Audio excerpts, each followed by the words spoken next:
Final account मधील balance शीटचा जो format आहे त्यातली आपण लायबिलिटी साइड बघितली होती. मी पुन्हा एकदा एक फास्ट मध्ये लायबिलिटी साइड सांगून त्यानंतर मग ऍसेट साइड्स एक्सप्लेन करायला सुरुवात करते.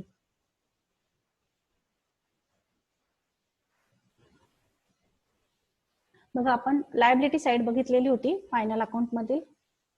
लायबिलिटी साइड ची जी सुरुवात आहे ती कॅपिटल पासून होत असते. कॅपिटल दोन प्रकारचं असतं. First heading share holders fund आहे, त्यामध्ये शेअर कॅपिटल दोन प्रकारचे असते, इक्विटी शेअर कॅपिटल आणि प्रेफरन्स शेअर कॅपिटल. त्यावर कॉल सिनॅरिओज जर डेबिट साइडला दिलेले असतील तर ते आपण इक्विटी शेअर कॅपिटल मधून मायनस करणार आहोत. त्यानंतर सेकंड हेडिंग आहे रिझर्व्ह अँड सरप्लसचं.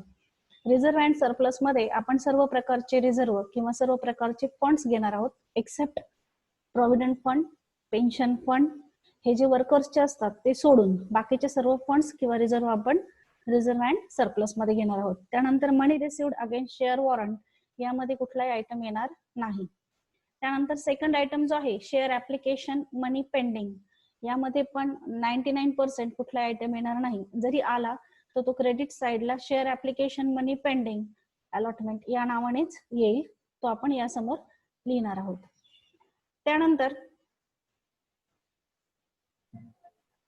त्यानंतर पुढचं हेडिंग आहे non current liabilities. Non current liabilities मध्ये जरी 4 सब हेडिंग्स असले तरी आपण त्यातला जो फर्स्ट आहे लॉंग टर्म बॉरोइंग्स तोच फक्त वापरणार आहोत, कारण की फक्त त्यामध्येच आपल्याला डिबेंचर्स किंवा बँक लोन दिलेलं असतं. बँक लोन हे दीर्घकाळाचं म्हणजे 5 वर्ष 10 वर्ष असं पिरियड मेन्शन असेल तर आपण ते लॉंग टर्म बॉरोइंग्स मध्ये दाखवतो. लॉंग टर्म बॉरोइंग म्हणजे दीर्घ स्वरूपाचं कर्ज यामध्ये मेन्शन केलं जातं.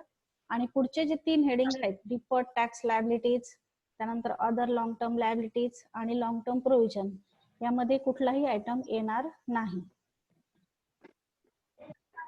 त्यानंतर पुढचं हेडिंग आहे करंट लायबिलिटीज. करंट लायबिलिटीज मधील 4ही जे हेडिंग्स आहेत ते यूज मध्ये असणार आहेत. 4ही हेडिंग्स करंट लायबिलिटीज मध्ये जे 4 हेडिंग्स आहेत ते 4ही हेडिंग्स आपण यूज मध्ये घेणार आहोत. त्यातलं पहिलं हेडिंग आहे short term borrowings. Short term borrowings म्हणजे कमी कालावधीचं कर्ज. त्यामध्ये डिपॉझिट्स किंवा बँक लोन ज्याला पिरियड मेन्शन नसेल ते, त्यानंतर बँक ओव्हरड्राफ्ट, असे 3 आयटम जे मॅक्झिमम किंवा मोस्टली यामध्ये येतात ते आहेत 3 आयटम. डिपॉझिट्स, त्यानंतर बँक ओव्हरड्राफ्ट आणि बँक लोन. पण बँक लोन असं असलं पाहिजे की ज्याला पिरियड मेन्शन नसला पाहिजे, ते बँक लोन इथे येईल शॉर्ट टर्म बॉरोइंग्स मध्ये. त्यानंतर ट्रेड पेएबल म्हणजेच क्रेडिटर्सलाच दुसरं नाव ट्रेड पेएबल असं आहे. प्रॉब्लेम मध्ये तुम्हाला ट्रेड पेएबल किंवा क्रेडिटर्स नावाने आयटम येईल, तर आपण यासमोर लिहिणार आहोत. त्यानंतर अदर करंट लायबिलिटीज म्हणजे अशा की ज्या लायबिलिटीज आहेत परंतु वरच्या हेडिंग मध्ये बसत नाही किंवा शॉर्ट टर्म प्रोव्हिजन मध्ये बसत नाही, त्या सर्व लायबिलिटीज या अदर करंट लायबिलिटीज मध्ये येतात. मग अदर करंट लायबिलिटीज मध्ये कोणते आयटम येतील तर बिल्स पेएबल येईल. त्यानंतर जर समजा आउटस्टँडिंग काहीतरी खर्च दिलेला असेल, ट्रायल बॅलन्स मध्ये असेल किंवा ऍडजस्टमेंट मध्ये असेल, त्याचा एक इफेक्ट इथे येईल करंट लायबिलिटीज मध्ये. म्हणजे आउटस्टँडिंग समजा तुमचं इलेक्ट्रिसिटी बिल असेल, आउटस्टँडिंग सॅलरी असेल, जो कोणता आउटस्टँडिंगचा एक्सपेन्सेस असेल द्यायचा राहिलेला, तो अदर करंट लायबिलिटीज मध्ये येईल.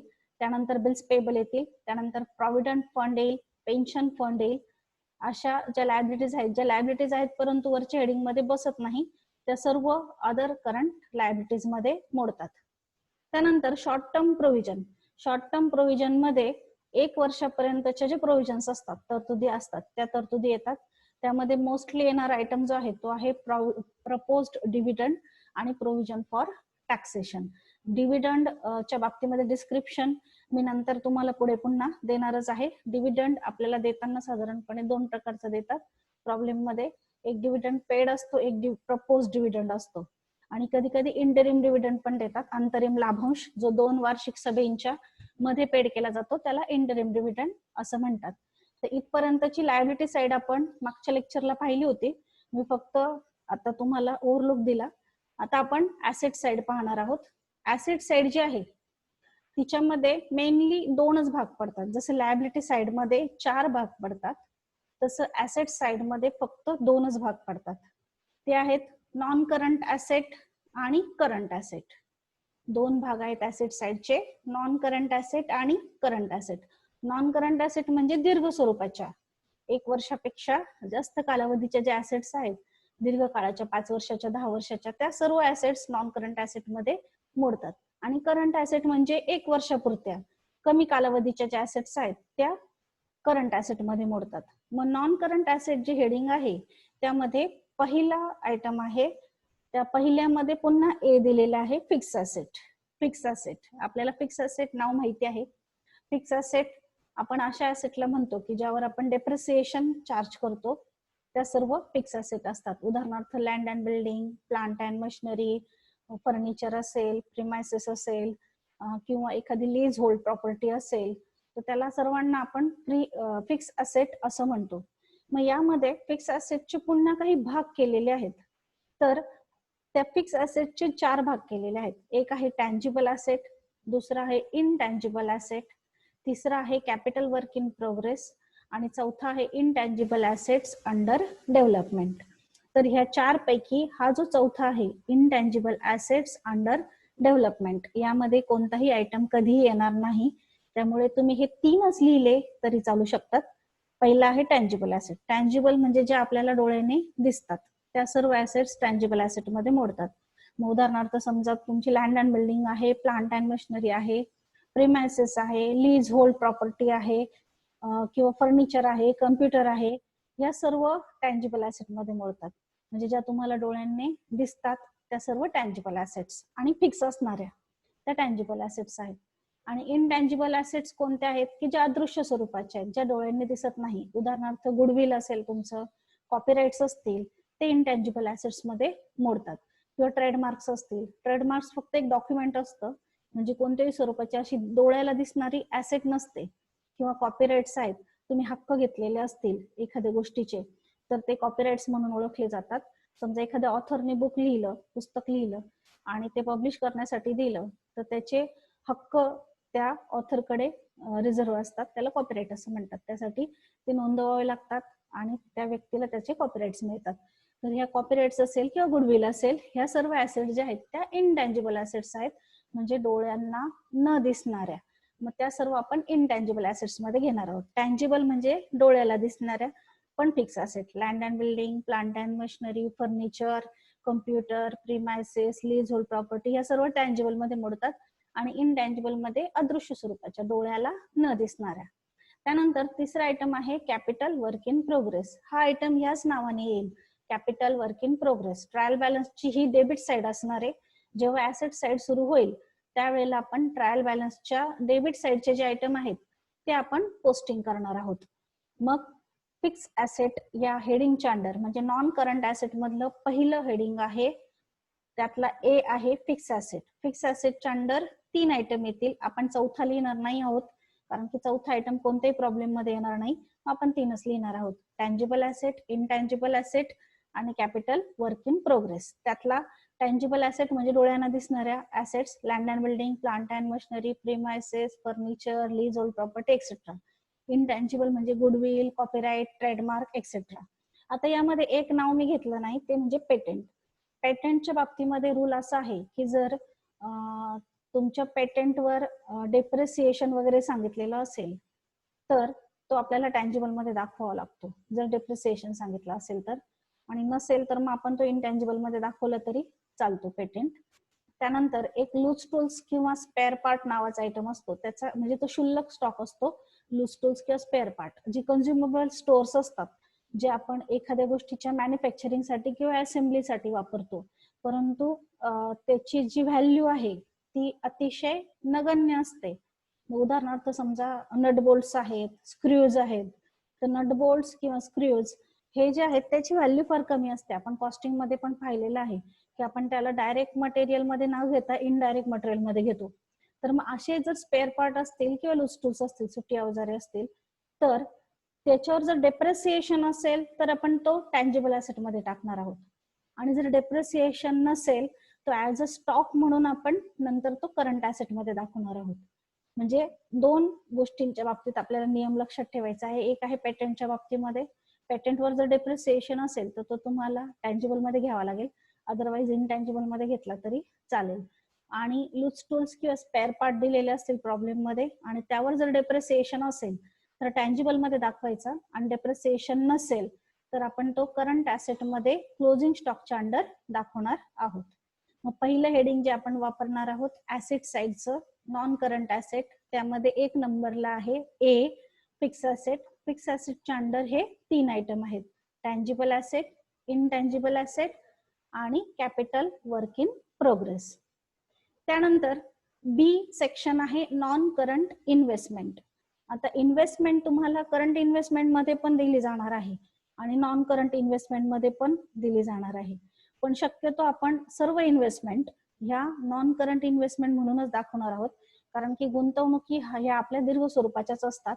इन्व्हेस्टमेंट मध्ये काय येणार आहे तर गव्हर्नमेंट बॉन्ड, गव्हर्नमेंट सिक्युरिटीज किंवा नुसता इन्व्हेस्टमेंट नावाने येणारा आयटम, किंवा ट्रायल बॅलन्स मध्ये डेबिट साईडला जर शेअर्स आले असतील किंवा डेबिट साईडला जर डिबेंचर्स आलेले असतील डेबिट साईडला, तर ती देखील आपली इन्व्हेस्टमेंट असते. शेअर्स मधली गुंतवणूक किंवा डिबेंचर मधली गुंतवणूक, डायरेक्ट मेन्शन केलेलं असतं investment in share, investment in debentures, ते आयटम देखील आपण नॉन करंट इन्व्हेस्टमेंटच्या अंडर घेणार आहोत. मग नॉन करंट इन्व्हेस्टमेंटच्या अंडर कोणते आयटम येतील तर गव्हर्नमेंट सिक्युरिटीज येतील, गव्हर्नमेंट बॉन्ड्स येतील, त्यानंतर शेअर्स येतील, डिबेंचर्स येतील, इन्व्हेस्टमेंट येईल. आता यावर एक ऍडजस्टमेंट असते, ती म्हणजे इंटरेस्टची, व्याजाची.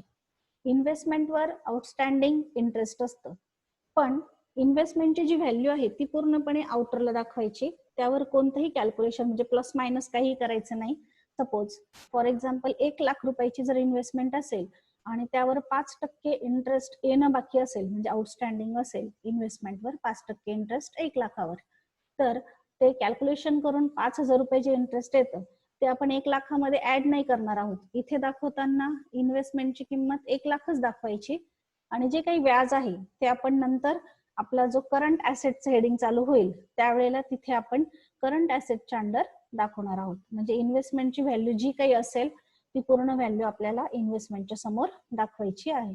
बी सेक्शन आहे फर्स्ट मधला नॉन करंट इन्व्हेस्टमेंट, हा यूज मध्ये असणार आहे, यामध्ये कोणता ना कोणता आयटम येईल. त्यानंतर डिफर्ड टॅक्स ऍसेट, यामध्ये कोणताही आयटम येणार नाही.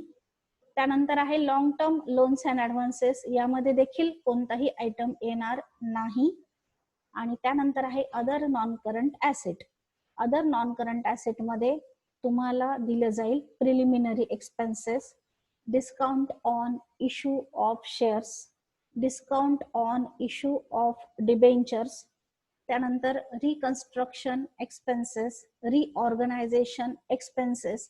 हे काय आहेत ते तुम्हाला मी अगोदर एकदा सांगितलेले, ज्यावेळेला आपण फायनल अकाउंट सुरू केलं होतं त्यावेळेला तुम्हाला सांगितलेलं आहे की ज्यावेळेला कंपनीची नवीन स्थापना होते किंवा कंपनीचं मार्केटमध्ये गुडविल नसतं, त्यावेळेला कंपनीचे शेअर्स घ्यायला कुणीही सहजासहजी तयार होत नाही. अशा वेळेला कंपनीला आपले शेअर्स डिस्काउंटने विकावे लागतात किंवा डिबेंचर्स डिस्काउंटने विकावे लागतात. ऍक्च्युअली हा आपला लॉस आहे, परंतु त्याच्या जीवावर कंपनी उभी राहते, म्हणून काय केलं जातं तर हा जो लॉस आहे तो ऍसेट म्हणून दाखवला जातो आणि ठराविक 4 वर्ष 5 वर्षामध्ये तो राईट ऑफ केला जातो. मग प्रत्येक वर्षी 20% किंवा 25% या रेटने तो राईट ऑफ केला जातो. मग त्यावर राईट ऑफची ऍडजस्टमेंट असते.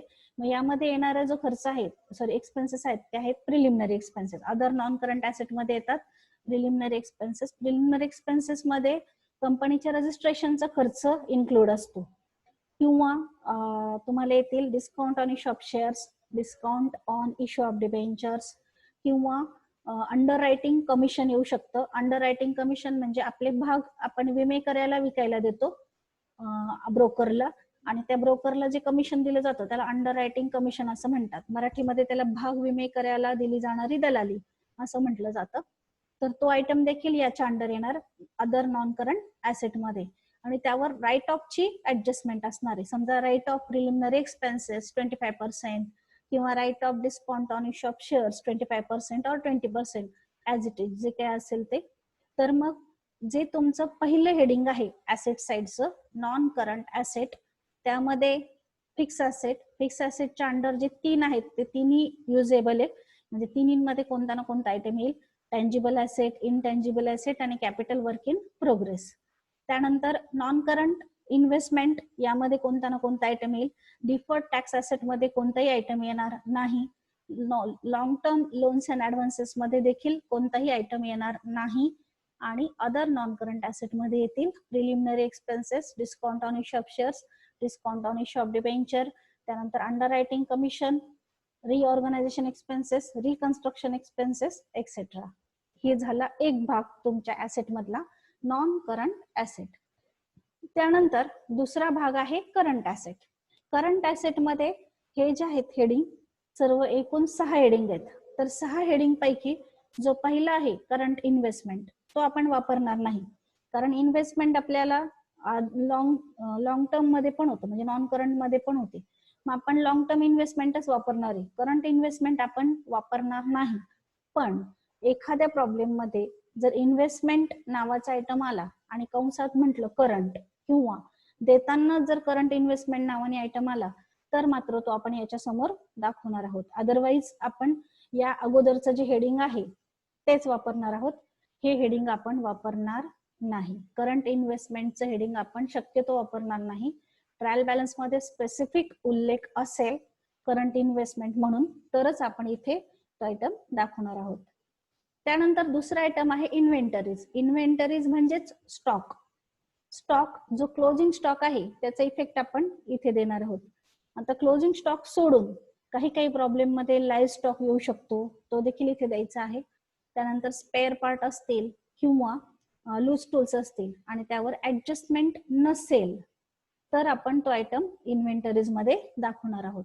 मग इन्व्हेंटरीज मध्ये सर्व प्रकारचे स्टॉक येतील, सर्व प्रकारचे स्टॉक येतील. आणि स्पेअर पार्ट आणि लूज टूल्स केव्हा येईल, तर जेव्हा त्यावर कोणत्याही प्रकारची ऍडजस्टमेंट नसेल तेव्हा येईल. ऍडजस्टमेंट असेल तर मात्र स्पेअर पार्ट आणि लूज टूल्स यामध्ये येणार नाही. फर्स्ट हेडिंग आहे करंट इन्व्हेस्टमेंट, ते आपण वापरणार नाही. स्पेसिफिक करंट इन्व्हेस्टमेंट नावाने आयटम आला तरच आपण ते वापरणार आहोत. त्यानंतर सेकंड आयटम आहे इन्व्हेंटरीज. इन्व्हेंटरीज मध्ये सर्व प्रकारचे स्टॉक घ्यायचे आहेत आपल्याला. स्टॉक मध्ये मोस्टली 99% येणारा आयटम म्हणजे क्लोजिंग स्टॉक आहे. तो प्रत्येक प्रॉब्लेमला ती ऍडजस्टमेंट असणारच आहे, त्याचा एक इफेक्ट आपण इथे देणार आहोत.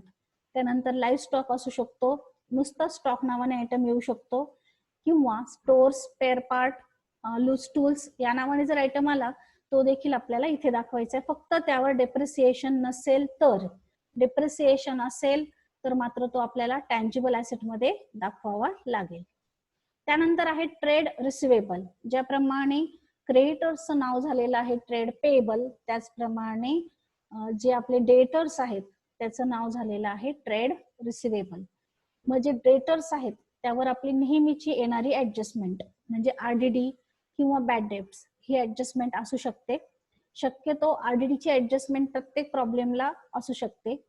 बॅड डेब्टची ऍडजस्टमेंट क्वचित काही प्रॉब्लेमला असेल. आणि आणखी एक ऍडजस्टमेंट यावर येऊ शकते अनरेकॉर्डेड सेल्सची. म्हणजे मालाची विक्री झाली परंतु त्याची नोंद करायची राहून गेलेली असेल, अनरेकॉर्डेड सेल्स असतील, तर ते देखील आपल्याला डेटर्स मध्ये ऍड करावे लागतात. तर अशी अनरेकॉर्डेड सेल्सची ऍडजस्टमेंट यावर येऊ शकते. म्हणजे ट्रेड रिसिवेबल आहेत तर त्यामध्ये आपण घेणार आहोत डेटर्स. आणि डेटर्सवर येणाऱ्या कॉमन ऍडजस्टमेंट म्हणजे बॅड डेब्ट्स आहे, आरडीडी आहे, किंवा अनरेकॉर्डेड सेल्स असतील.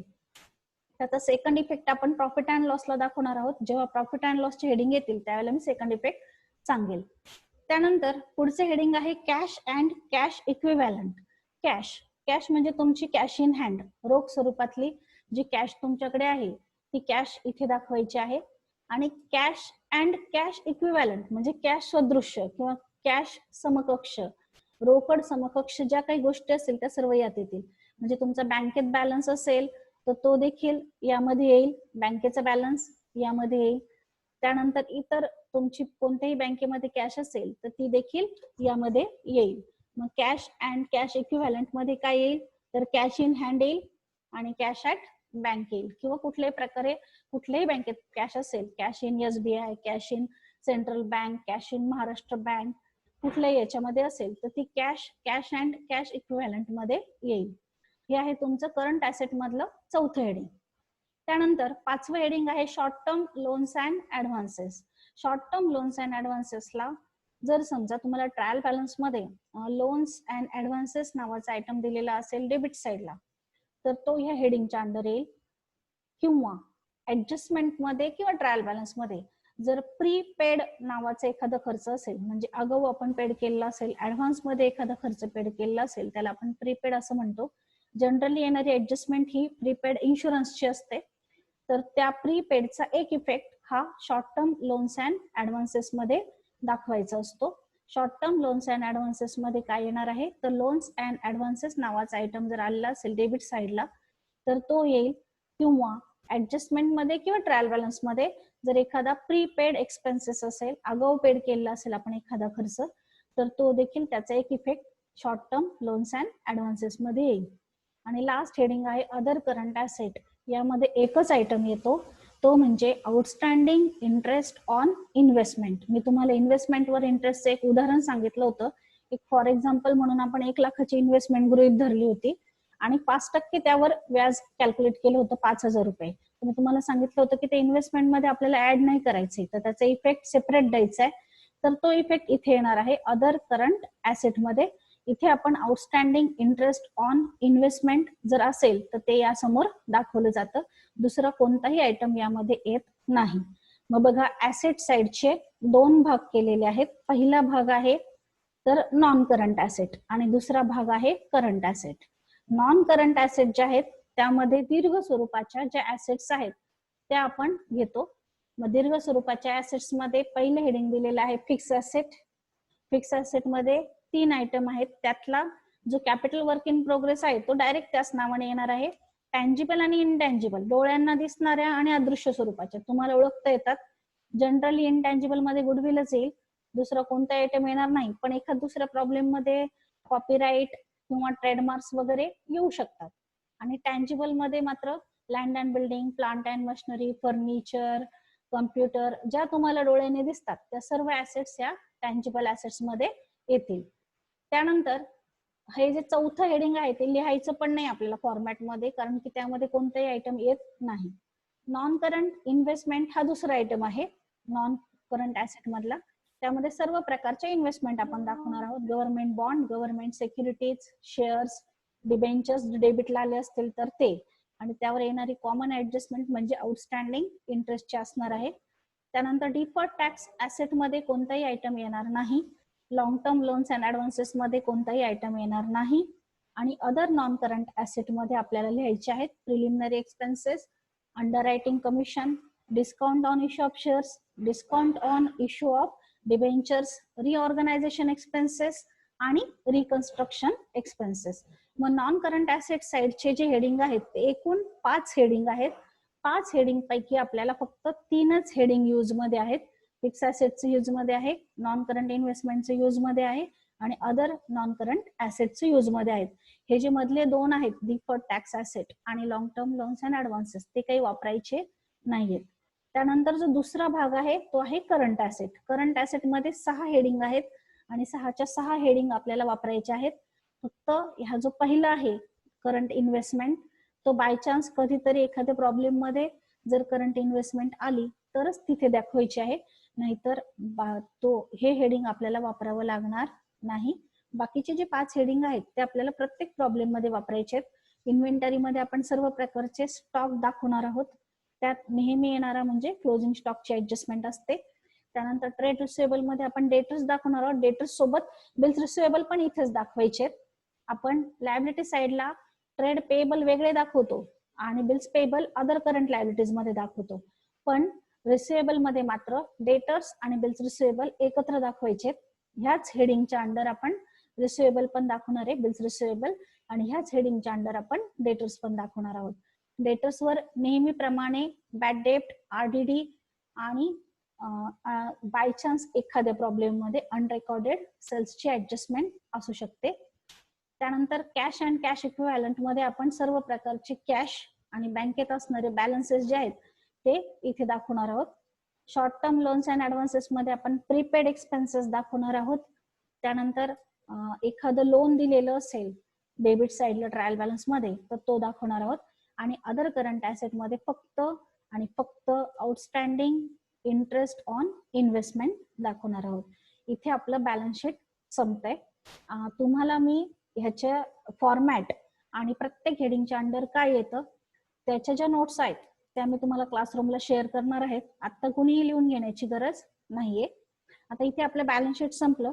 हे व्हर्टिकल फॉर्म मध्ये बघा, व्हर्टिकल फॉर्म म्हणजे उभी मांडणी आहे याची बॅलन्स शीटची. हे 3 जे कॉलम आहेत ते मी तुम्हाला अगोदरच एक्सप्लेन केलेले आहेत. 3 कॉलम.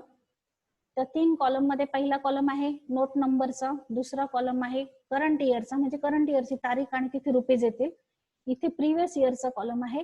ऍक्च्युली इथे कोणती फिगर येणार नाही, पण तुम्ही जर समजा एखाद्या कंपनीचा अॅन्युअल रिपोर्ट बघितला किंवा ऑडिट रिपोर्ट बघितला, त्यांचे जर बॅलन्स शीट वगैरे चेक केले तर इथे दोन्ही याच्यामध्ये इन्फॉर्मेशन असते. म्हणजे प्रिव्हियस इयरला आपल्याकडे एखादी लायबिलिटी किती होती आणि चालू वर्षी किती, कम्पॅरेटिव्हली स्टेटमेंट दिलेलं असतं. तर त्यासाठी हे दोन्ही कॉलम असतात. परंतु आता तुम्ही एज्युकेशन पर्पजसाठी म्हणजे तुम्ही शिकतायत म्हणून तुमचा जास्त गोंधळ होऊ नये म्हणून प्रिव्हियस इयरच्या फिगर्स तुम्हाला दिल्या जाणार नाही. फक्त करंट इयरच्या फिगर्स ज्या आहेत त्या ट्रायल बॅलन्स मध्ये असणार आहे. म्हणजे हा जो कॉलम आहे आपला प्रिव्हियस इयरचा, इथे कुठलीही अमाऊंट येणार नाही. आपण फक्त हाच कॉलम इथे वापरणार आहोत. तर याप्रमाणे आपल्या बॅलन्स शीटचा फॉर्मॅट इथे संपला. आता मी तुम्हाला प्रॉफिट अँड लॉसचा जो फॉर्मॅट आहे तो एक्सप्लेन करते. बघा, प्रॉफिट अँड लॉस अकाउंट आणि ट्रेडिंग अकाउंट हे मर्ज केलेले आहेत. दोन्ही काय केलेले आहेत, एकत्र केलेले आहेत. हे एक्सप्लेनेशन आहे जे मी तुम्हाला आता दिलेलं आहे, ते सगळं एक्सप्लेनेशन आहे प्रत्येक हेडिंगचं. तर प्रॉफिट अँड लॉस अकाउंट जे आहे ते मर्ज केलेलं आहे.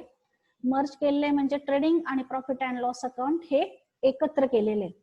आता एकत्र केल्यानंतर जे तुमचे ट्रेडिंगचे आयटम आहेत ते सगळे प्रॉफिट अँड लॉस मध्ये मिक्स झालेले आहेत. आणि प्रॉफिट अँड लॉसचे जे 2 साइड आहेत, डेबिट साइड आणि क्रेडिट साइड, तर सुरुवात क्रेडिट पासून होणार. जशी बॅलन्स शीटची सुरुवात लायबिलिटी पासून झाली तशीच प्रॉफिट अँड लॉसची जी सुरुवात आहे ती डेबिट साइड पासून होणार आहे.